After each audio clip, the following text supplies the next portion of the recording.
Jordie Barrett against the Wallabies got himself red carded for putting his boot into Marika Koroibete's face.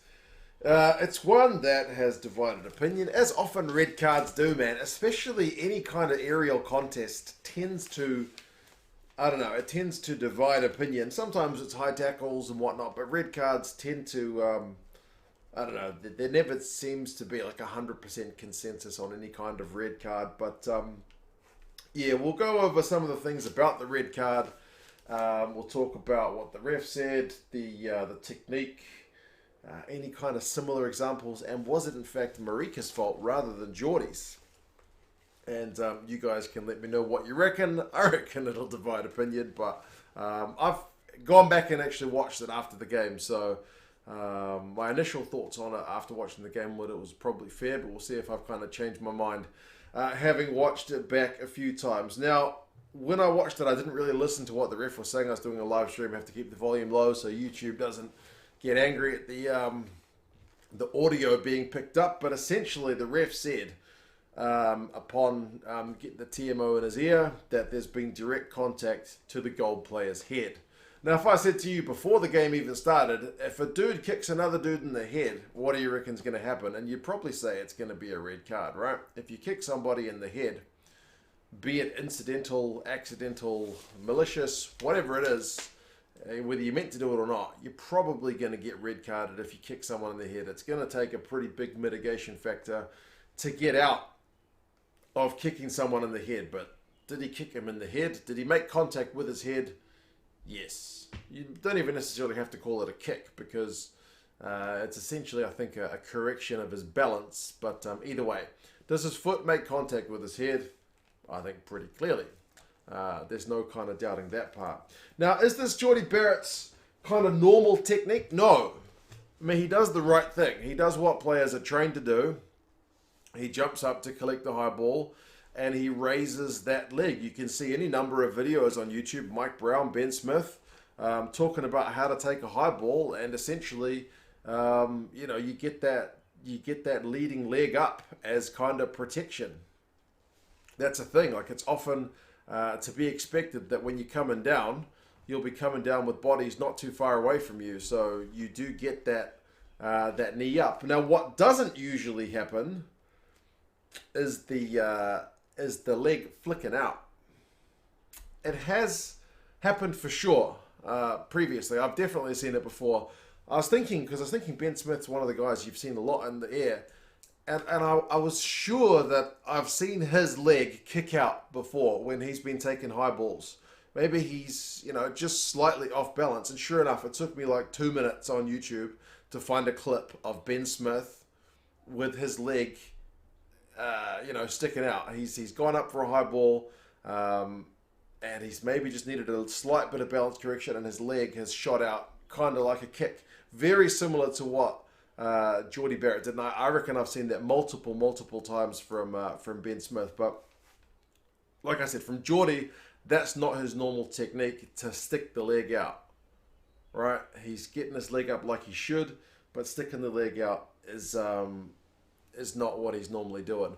What I think he does do is he gets his maybe positioning a bit wrong, and he's overbalanced at the back. He's got too much weight on the back, and he needs to correct that so he's not going to topple over and land on his back, right? He doesn't want to land on his back or his neck. He's too far leaning back. So the natural kind of counterbalance is to, as I kick over something at the floor of my house, is to stick your leg out to kind of counterbalance that. And I think that's exactly what happens. I think that's just the compensation of his balance, right? Yeah.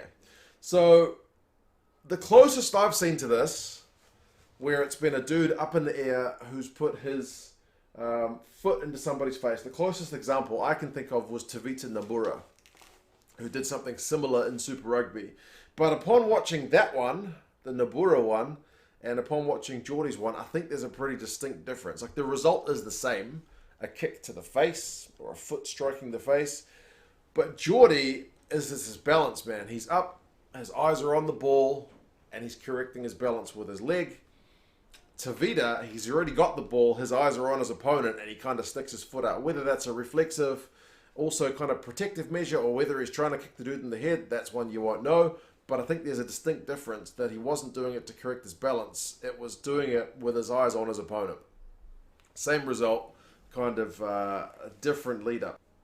Was it Marika's fault? Well, I've looked at it again, and if you look at it, Marika stops short. Marika is not running full bore into Jordie when he gets kicked. He's stopped. His momentum has stopped because he doesn't want to hit him in the air. And I think he's given him a reasonable amount of space. Like, you're obviously not allowed to impede the space of a guy catching a high ball, right? You're not allowed to stand under him. You've got to allow him to land safely. And I suppose you could make an argument, well, that means even if he's sticking his flying leg out, you still need to give him that space.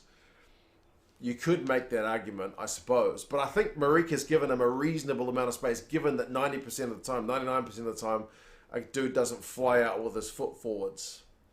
But he does get caught with the boot in the face. But I don't think you can say he's taken him out in the air because he's stopped. And I reckon he's given him a reasonable amount of space. Remember, we can all talk about this. I've had a good 10-minute look at this. I mean, the TMO and match official have got very little time, and they're under a heap more pressure than you or I are, kind of on our couches having a look at it. But yeah. So what's all my conclusion after that? Like, having a look at the similar examples and like really kind of slow motioning Jordie's. I think it's another one of those ones that it really gets people riled up because it's accidental. I do think it's Jordie losing his balance, but I think it comes back to point number one. Did he make direct contact with his head? Yes. Now, is there any kind of mitigation in that if he didn't correct his balance, he probably falls on his back? I don't know how refs can kind of play how many potential possible scenarios in their mind. I don't know how reasonable it is. But I guess kind of like any high tackle that's just the technique going a bit wrong. Like sometimes you see guys make a high tackle and you're like, oh, he's not meant to take his head off, but he's just gone a little bit high. He needed to get a bit lower.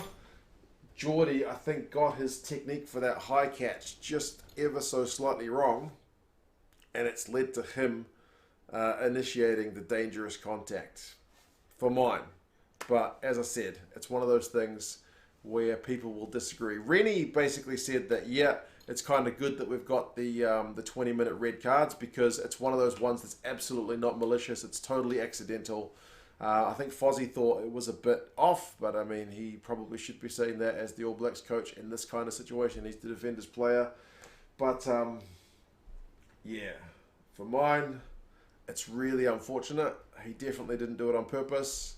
He gets his catch ever so slightly wrong, which ends up with his foot in Marika's face. So I think he needs to cop the red card for that one. But I wouldn't like to see kind of any extended ban because it's absolutely not foul play. For mine, like any guy who punches someone in the head, eye gouges, any of that absolutely malicious, intentional stuff needs to have a way longer punishment. They need to book thrown at them way more than this, because this, for mine, is just a really unfortunate one. But anyway, as I said, it'll be divisive. I've gone back and looked at it. That's my conclusion from looking at that and kind of similar stuff. But as always, do let me know your guys' thoughts, guys. I did put a poll on the channel for it, and it seems like more than half of the people of 5 options reckon it was red. So that seems to be a general consensus. But as I said, there's never going to be an absolute consensus with any kind of red card incident. But yes, you guys let me know your thoughts. And